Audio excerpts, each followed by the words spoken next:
Hey everybody, my name is Sean Dodds. I'm Nicole Dodds' husband. You may also know her as Nicole Wolf.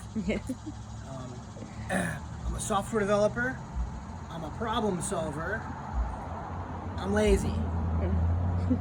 This means, generally, that I like to do things once and I want my results to be repeatable.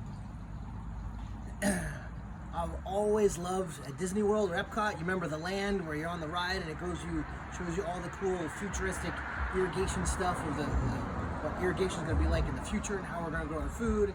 And remember the watermelons that grew into Mickey Mouse shapes? I loved that as a kid. I loved the micro-irrigation. I didn't actually put micro-irrigation until I met my lovely wife, and she helped inspire me to do something really cool with our yard. So that's a little bit about me and a little bit about how I got into micro-irrigation. So Nicole and I decided we wanted to get into gardening. We wanted to have a garden out here in our yard. We wanted to do be very conscious of the water use. We wanted to do organic gardening, so be very conscious of kind of pesticides, conscious of fertilizers. We wanted to sort of really think about those things. We wanted to travel and not worry about watering our plants while we were gone. We wanted to do square foot gardening. All of this stuff really tied together, and micro-irrigation was really a solution. So in just a couple days after we decided to get into it, we put a design together, we purchased some stuff, and then we installed the basics of our first garden. Yeah, other really important benefits of micro-irrigation. The point of micro-irrigation is to put the right amount of water exactly where you want it. So you don't want the water on top of the leaves, right? Because the plant's not going to make use of the water on top of the leaves. You don't want it in all the dirt that's around the plants because it's going to get sucked up by the weeds instead of the plants you want. You're not going to put water on a bunch of other random plants that you're not interested in taking care of or harvesting. You want to be able to set it and forget it. So it's really important when you begin your process of setting up micro-irrigation that you really understand why you want to be able to do it. So really connecting with that's very important.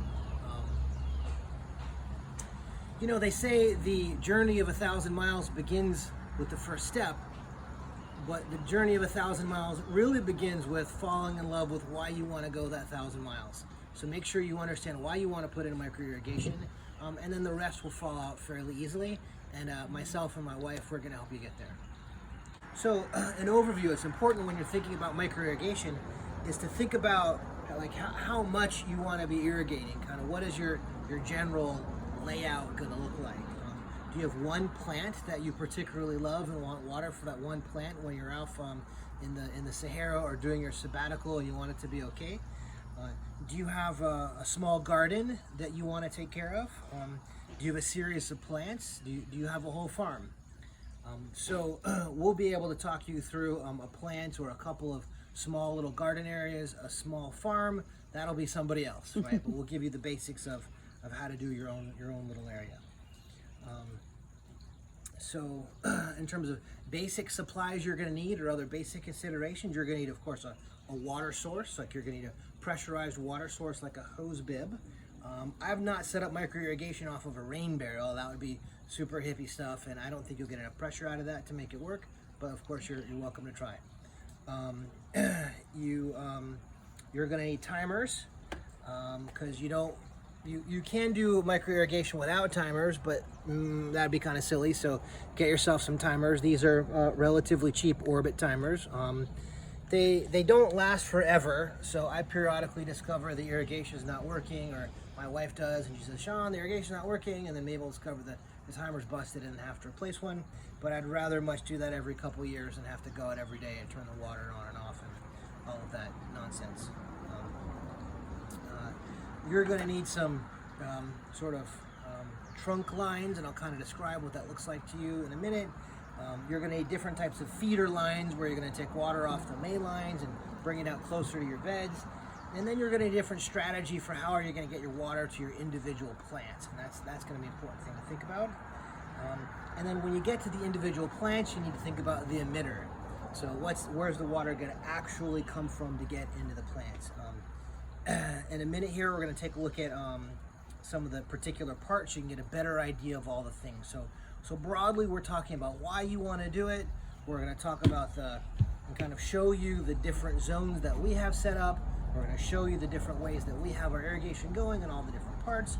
And slowly you'll be able to get an idea of how you're going to be able to do it and how you're going to be able to put your design together.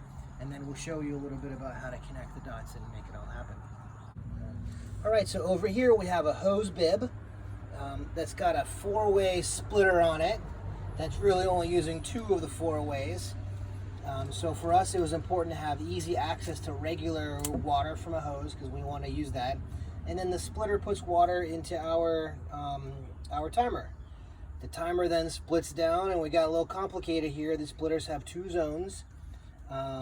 And then one is then even split again into 2 other little zones. And I've got regular garden hoses that take the water out from my hose, my timer, to different areas. You see I've got different contraptions on the ends here. One end of it actually has a pressure reducer and a backflow prevention valve. The backflow prevention valve solves... Can you show? Yeah. The backflow prevention valve, I think, is this guy here. And what its job is, if there's a flood, it helps keep water from the flooded yard from getting into the water supply. And then this other piece here is the pressure reducer. The idea being that if you have straight water pressure from your irrigation, from your house, how to keep it from blowing up your micro irrigation. To solve the pressure problem, I've got a bunch of things going on. I've got a bunch of different places to control pressure. I've got the valve up here, I've got another valve here, and then I've got all these valves in here. I've never had the pressure blow up my micro irrigation. Like, that's never been an actual issue. Some people sort of other little words of warnings or cautions warn you about getting dirt in your lines. That's never happened to us. We installed this irrigation close to 10 years ago, so we've installed it, and mostly it's been there. We've done a little bit of work to extend it, but we've never really had to yank it all out and redo it or anything like that. So, little reminder here, this is our setup down here, and then we have garden hoses that bring the water closer to the beds, and then I'll show you a little bit more about what's connected out over there. So, can you just say more about, I guess we can see that this goes into the ground under here. Yep. And that goes Yep. under the ground here and over to this plant stand here where we put some. Yeah, come here. Let's come over here while we're at it. Let's take a look. First, so burying the lines is important, especially in big walkways. One is there's a trip hazard, and then 2, if the lines are out and people step on them, then they're liable to jerk all of your micro irrigations out of position, and that'll suck because then you'll have to go put it all back, and that's a big headache. So they make different types of fittings that allow you to take the water coming out of the end of your hose and then shrinking it down to different types of tubing. This one shrinks it down to tubing that's this, I think it's called quarter inch, or yeah, I think it's a 1/4 inch black tubing. And then really what it is they make all kinds of little connectors that will let you take it and then tee it off in different directions. You can see up here I've got a little, there's like another little valve up here, and then this splits up over here, and I've got to show this guy up here. There's a little valve where I can turn this thing on or off and add or subtract water, and then I've got an emitter up here which is a spray emitter. Right, so when this thing is gone, there's all kinds of water that shoots out over these emitters, and this is this area. I would not, if I were applying to work at the land, I would not put this on my portfolio and my resume. The scientists would say tee hee hee hee as water kind of sprays everywhere, and it's a little bit overdone, but it's a lot less water over here than would be if we had to put the whole sprinklers on and all that jazz. I would encourage you to explore your level of precision and comfort. I would not be the one to judge you on that. Okay. And then we've got another hose over here that sinks in here and then travels underground to, where does it go, love? It goes along here? Yeah, so one goes along here and then splits over here underground. And then one travels that way to that bed. And then one travels this way to that bed. And that's just a buried garden hose? Yeah, I think this is just a buried garden hose with a splitter underneath it. This used to be a garden bed. I don't really use that one anymore, but it still has the irrigation. Yeah, and then it's actually connected to some miscellaneous plants over there on the end. The herb garden over there. All right, so here's the main garden bed. So Nicole, you can kind of show the main garden bed. So we want to start off with doing square foot gardening. Different plants require different amounts of water. And you're going to plant different types of plants at different times of the year and so on. So, you know, at first I was really lost at how I wanted to control how much water I was going to put for each of the plants. And eventually I said, you know what, I don't care. There's no way to win this game here with square foot gardening. There's no way to win, so we're going to pick a fairly generic answer. So what we have here is basically decided that each of the squares in the square foot garden was going to have one emitter. So this line right here is drip line. Every foot there are emitters that drip out half of a gallon per hour. So this is the garden hose coming up, and it's connecting here to this black tubing, and there's a special connector on it. You get all the stuff in the micro-irrigation section of your hardware store. There's a special tool you use to poke a little hole in the big fat black line, and there's a little connector. So you poke a hole in it, you pop in your connectors, and you just assemble it and run it down. And then the end of this line here has another little piece that lets you close it off. Where'd it go? And then it lets you close it off here down at the end, right? So what we did is we just laid it all out, and you wanted to show it. So that black hose runs all the way down. Runs all 16 feet. And then we have the drip lines every foot. One thing also to note is that this big fat black line, like, you want your stuff stable. So I got some little mounting brackets, and I just mounted it to the side of the deck so it wouldn't bounce around and flop into the garden. So pretty straightforward if you're gonna do a gardening bed. I highly recommend the drip lines that make it super simple. Then you can kind of control, like, one ultimate question you want to ask is, how long do I want my irrigation on for at your main line, your timer? If it's all on one timer, you need to figure that out. So what you can do is, if you've got valves installed in different places, you'll be able to adjust the valves to kind of say, oh, I want 15 minutes, so that's enough. Or maybe I want to let it run for half an hour because maybe you've got some slower lines. But you can kind of balance it out with little adjustments and then control the total amount of water by how long the timer is set for. Yep. Hey, so this is the black trunk line here, and this is, like I was telling you about, a bracket. I've got a little metal bracket here that's kind of connecting it so it doesn't float around.